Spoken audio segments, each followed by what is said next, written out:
जो लोग बुद्धिमान हैं वो ये जानते हैं कि शब्द हथियार की तरह होते हैं, जिनसे किसी को भी बचाया जा सकता है या किसी को भी मारा जा सकता है। अब आप सोच रहे होंगे कि शब्दों से किसी को मारा कैसे जा सकता है। तो ज़रा सोचिए, ज़्यादातर आत्महत्याओं के पीछे किसका कारण होता है? किसी के पति ने कुछ कहा, किसी के पिता ने कुछ कहा और उन लोगों ने आत्महत्या कर ली। यह आत्महत्या किसके कारण हुई? वो पीड़ित के मन को कितना दुख कर गई कि उसके मन से वो दुख सहना और ज़्यादा बर्दाश्त करना नामुमकिन हो गया और इसी वजह से उन्होंने आत्महत्या कर ली। ऐसे ही आपके शब्द किसी को नया जीवन प्रदान कर सकते हैं। जब कोई आदमी उदास होता है या दुखी होता है तो आपके शब्द उसमें एक नया जोश, एक नया उत्साह भर सकते हैं और एक हारा हुआ आदमी अपने जीवन में एक नई शुरुआत कर सकता है सिर्फ शब्दों के माध्यम से, हमारी वाणी के माध्यम से। तो अब तक आप ये तो समझ ही गए होंगे कि हमारे शब्द हमारे जीवन को किस तरह निर्धारित करते हैं, शब्दों में कितनी ताकत होती है और किसी से बात करते वक्त हमें कितनी सावधानी से अपने शब्द सुनने चाहिए। नमस्कार दोस्तों, कैसे हो आप? उम्मीद करता हूँ अच्छे होंगे। आज मैं बताने वाला हूँ गौतम बुद्ध की एक कहानी। आज की बुद्ध कहानी में आपको सुनाने वाला हूँ, उसमें आपको सीधे सीधे तौर पर कुछ ऐसे तरीके पता चलेंगे, कुछ ऐसी परिस्थितियाँ पता चलेंगी जहाँ पे आपको हमेशा चुप रहना चाहिए। कुछ परिस्थितियों में अगर आप कुछ नहीं बोलेंगे तो वह आपके लिए सबसे ज़्यादा बेहतर होगा। इससे पहले कि आप इस कहानी में खो जाए, इस चैनल को सब्सक्राइब ज़रूर करें। तो चलिए कहानी शुरू करते हैं। एक बार की बात है, एक युवा लड़का एक बार एक बौद्ध भिक्षु के पास पहुंचा। वो काफी परेशान लग रहा था और उसने बौद्ध भिक्षु से जाकर पूछा कि हे महात्मा, मैं अपने आप से बहुत परेशान हूँ, अपने आप से दुखी हूँ। बाहरी रूप से मुझे कोई दुख नहीं है, मैं धन धान्य संपन्न हूँ, मुझे कोई शारीरिक रोग भी नहीं है, लेकिन मैं खुद से परेशान रहता हूँ, अपने मन से परेशान रहता हूँ। अक्सर मेरी बातों को मेरा कोई भी दोस्त गंभीरता से नहीं लेता है और ना ही मेरे परिवार के लोग मेरी किसी बात को गंभीरता से लेते हैं। मैं जो कुछ भी सलाह देता हूँ या तो वो उसे मजाक में उड़ा देते हैं या फिर उसे गंभीरता से लेते नहीं हैं। मेरी बातों को कोई गंभीरता से क्यों नहीं लेता है? क्यों मेरी बातों पर कोई अमल नहीं करता? क्यों मेरी बातों में कोई रुचि नहीं दिखाता? क्या कारण है? कृपया मुझे बताने का कष्ट करें और मेरे मन के इस दुख को दूर करें। यह सुनकर बौद्ध भिक्षु ने कहा कि आज सुबह मैं 40 स्नान करके वापस आ रहा था। रास्ते में कुछ कौवे काव काव कर रहे थे और वहीं पर जब मैं चलता हुआ कुछ दूर आया तो मुझे एक मोर की मधुर आवाज़ सुनाई दी। ये सुनकर अचानक मेरे मन में ख्याल आया कि कौवे कितना काव काव करते हैं, कितना बोलते रहते हैं, लेकिन कोई भी प्राणी कौवे की आवाज़ को पसंद नहीं करता। मोर हमेशा सही परिस्थिति में हिसाब से बोलता है। जब भी बारिश होने वाली होती है और बादल गरजते हैं और बारिश होने की आशंका होती है, ऐसे में मोर अपनी मधुर आवाज़ में गाता है, जो सभी को प्रिय होता है, सभी को अच्छा लगता है। ऐसे ही अगर इंसान सही परिस्थिति के हिसाब से सही शब्द बोले, सही वाणी बोले, तो वह वाणी दूसरों के लिए संगीत हो जाती है और दूसरे लोग तुमसे सम्मोहित हो जाते हैं और वहीं पर तुम्हें सब लोग गंभीरता से लेने लगते हैं।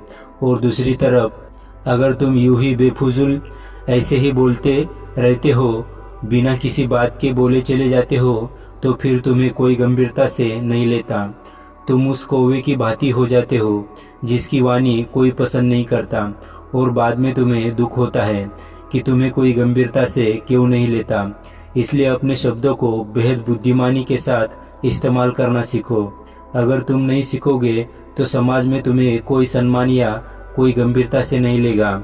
यह सुनकर वो युवा लड़का बोला कि हे महात्मा, मैं जानता हूँ कि मैं ज़्यादा बोलने की बीमारी से ग्रस्त हूँ, मुझे इतना नहीं बोलना चाहिए, लेकिन मैं अपने आप पे काबू नहीं रख पाता और ना ही मैं इतना बुद्धिमान हूँ कि मैं अपने शब्दों को नाप तोल कर बोल सकूं।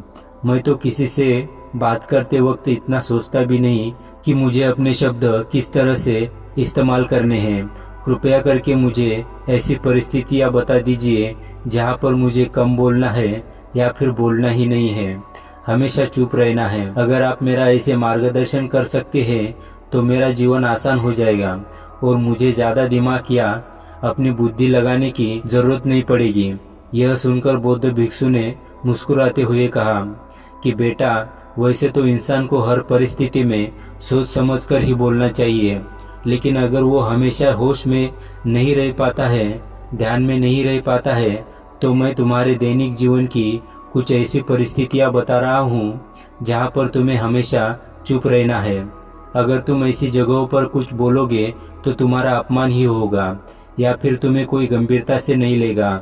सबसे पहली जगह है, या यूं कहे ऐसी परिस्थितियां जहाँ पर इंसान को हमेशा चुप रहना चाहिए, वो है जब किसी ऐसे विषय के बारे में बातचीत हो रही हो जिसके बारे में आपको कोई जानकारी ही नहीं है।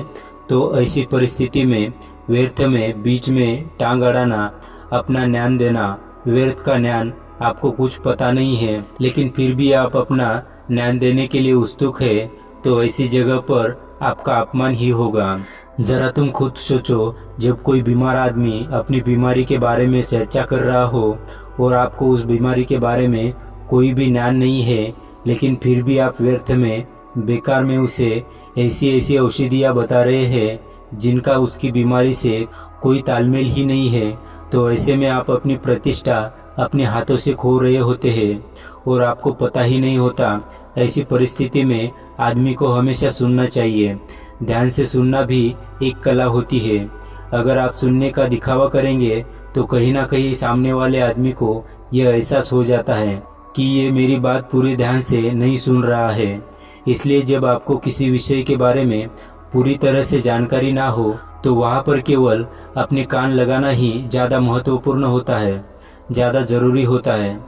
आप उस इंसान की बातें ध्यान से सुन सकते हैं और इसी बीच आप दोनों के बीच एक संबंध पैदा होगा और उस संबंध सच्चा होगा क्योंकि आपने उसके बात को बड़े ही ध्यान से सुना है और इस बात का पता सामने वालों को भी होता है। तो हम बिना कुछ बोले सिर्फ सुनने मात्र से किसी को अपना दोस्त बनाते हैं, अपना मित्र बना सकते हैं। इस बात को हमेशा ध्यान में रखना। दूसरी जगह जहाँ इंसान को हमेशा चुप रहना चाहिए वो है खाना खाते वक्त। खाना इंसान को हमेशा चुप रहकर खाना चाहिए, मौन रहकर खाना चाहिए। महात्मा बुद्ध और उनके भिक्षु हमेशा चुप रहकर भोजन करते हैं, शांत भाव से भोजन करते हैं, परिपूर्ण होकर भोजन करते हैं, पूरी तरह से करते हैं, एक एक टुकड़े का स्वाद लेकर भोजन करते हैं। और ऐसा भोजन जब आपके शरीर में पहुंचता है तो वो आपके अंग अंग तक ऊर्जा पहुंचता है। अक्सर हम भोजन करते वक्त कुछ ना कुछ बोलते रहते हैं, कुछ ना कुछ सुनते रहते हैं, लेकिन मौन रहकर पूरा स्वाद लेकर उस भोजन को कभी नहीं करते। हम उस भोजन को करते वक्त आधे अधूरे ही रहते हैं और इसलिए हमारा शरीर रोगों से ग्रस्त हो जाता है। जरा तुम खुद सोचो, बौद्ध भिक्षु हमेशा भिक्षा लेकर भोजन करता है और भिक्षा भी कितनी बिल्कुल मामूली सी, और वो भी एक वक्त। तो एक वक्त भोजन करने के बाद वो इतने स्वस्थ रहते हैं, इतने उत्साह, जोश और आनंद से भरे रहते हैं। और हम तो इतना खाना खाते हैं, इतनी सारी भोजन की सामग्री हमारे लिए उपलब्ध होती है, लेकिन हमारे शरीर में कोई ऊर्जा ही नहीं होती। इसका सबसे बड़ा कारण होता है कि हम अपना भोजन होश में नहीं करते, परिपूर्ण होकर नहीं करते हैं, मौन रहकर नहीं करते हैं। इसलिए अपना भोजन हमेशा मौन रहकर ही करो। तीसरी जगह जहाँ पर अगर आपने चुप रहना सीख लिया तो इसका मतलब यह है कि आपने अपने ऊपर विजय हासिल कर ली। जी हाँ, गुस्से में शांत रहना या चुप रहना इतना आसान नहीं होता है। अक्सर हम गुस्से से भरकर कुछ ऐसे शब्द या अपशब्द बोल जाते हैं जिसका पछतावा हमें हमेशा रहता है, लेकिन जुबान से निकला हुआ शब्द वापस नहीं हो सकता, उस शब्द को मिटाया भी नहीं जा सकता। अब वो जिंदगी भर हमारे दामन से जुड़ चुका है और वो गुस्से में बोला गया शब्द हमारे मन को समय समय पर बेचैन करता रहता है, दुखी करता रहता है। लेकिन गुस्से के वक्त चुप रहना सीखना एक बहुत बड़ी कला होती है। गुस्से में आदमी का अपने ऊपर काबू कहाँ रहता है, अपनी इंद्रियों को वश में कहाँ रख पाता है। इसलिए इस कला को आप तभी सीख सकते हैं जब आप गुस्सा भी होश में रहकर कर पाए। जब भी आपको गुस्सा आए, आपके दिमाग में सिर्फ एक ही बात आए कि मुझे चुप रहना है, मुझे किसी से कुछ गाली गलौज नहीं करना है, किसी को कोई अपशब्द नहीं बोलना। और जब ये विचार गुस्से के साथ जुड़ जाता है और धीरे धीरे ये आदत बन जाता है तो आप अपने गुस्से को भी काबू में करना सीख जाते हैं। जब भी कभी गुस्सा आए तो किसी को कुछ बोलने की बजाय कुछ शारीरिक व्यायाम करना शुरू कर दो। उछलना, भागना, दौड़ना, जिम करना, कुछ भी आप ऐसा व्यायाम कर सकते हो जिसमें आपका शरीर थक जाए। आप पाएंगे कि जब आपका शरीर थक जाता है तो आपका मन भी शांत हो जाता है। आपने उस गुस्से की ऊर्जा को एक सकारात्मक रूप दे दिया है। और यही बुद्धिमान व्यक्ति की पहचान होती है, जो दूसरों के तानों से भी अपना घर बना लेता है, अपनी कामयाबी के रास्ते निकाल लेता है। वही सच में बुद्धिमान आदमी है जो जहर को भी दवा बनाकर इस्तेमाल करना सीख जाए। वही असली बुद्धिमान होता है।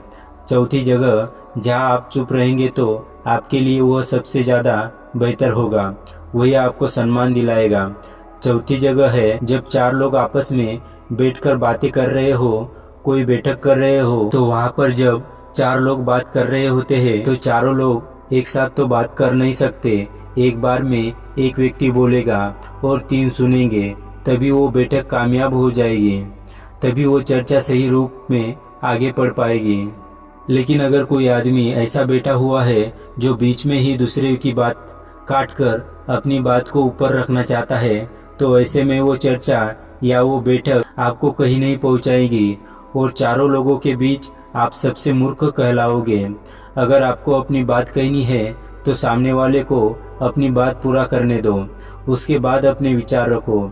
यह एक भद्र पुरुष या फिर कई अच्छे आदमी की पहचान होती है। और आखिरी जगह, अगर हमारे माता पिता हमें कुछ कह देते हैं, हमारे बड़े बुजुर्ग हमें किसी बात पर डांट देते हैं या हमें थप्पड़ भी मार देते हैं, तो ऐसी जगह पर आपको चुप रहना ही उनके प्रति सम्मान दिखाएगा, उनके प्रति आदर का भाव व्यक्त होगा। अगर आप उनके सामने उनका विरोध कर देते हैं, उनका प्रतिरोध कर देते हैं, तो वो गुस्सा तो थोड़ी देर बाद शांत हो जाएगा, लेकिन वो कही गई बात, वो विरोध किया हुआ शब्द या फिर कुछ भी उल्टा सीधा हमेशा आपके मन को सताएगा। और आपके माता पिता को भी हमेशा यही लगेगा कि आज ये हमारी इज्जत नहीं करता, आज ये हमारी बात नहीं मानता, क्योंकि ये कमाने लगा है, ये बड़ा आदमी बन गया है। ऐसी ऐसी बातें उठेंगी, ऐसे ऐसे तंज कसे जाएंगे। इसलिए ऐसी जगह पे आप मौन ही रहे, चुप रहिए, कुछ मत बोलिए, अपने गुस्से को अपने अंदर ही पी ले, कुछ व्यायाम कर लीजिए, भाग लीजिए, दौड़ लीजिए, आपका मन अपने आप शांत हो जाएगा। आखिर में बौद्ध भिक्षु ने अपनी बात को खत्म करते हुए कहा कि कम शब्दों में अपनी भावनाओं को उतारना सीखो। शब्द हथियार की तरह होते हैं, बोलो तो होश में बोलो, ध्यान में बोलो। जीवन शैली ऐसी बना लो कि आप जब भी बोलो पूरे होश में रहकर बोलो, पूरे आनंद के साथ बोलो, पूरे प्रेम के साथ बोलो। ऐसे वाणी बोलो जो दूसरों के दिल को ठंडक पहुंचाती है, दूसरों के मन को शांत कर देती हो। और वो तभी संभव है जब आप प्रतिबल होश में रहकर बोले। इसके बाद वो युवा लड़का बौद्ध भिक्षु के सामने नतमस्तक हो गया और उनको प्रणाम करते हुए अपने घर वापस लौट गया। उम्मीद करता हूँ कि आज के इस वीडियो से आपको कुछ नया सीखने को मिला होगा। वीडियो पसंद आए तो वीडियो को लाइक और चैनल को सब्सक्राइब जरूर करें। धन्यवाद। नमो बुद्धाय।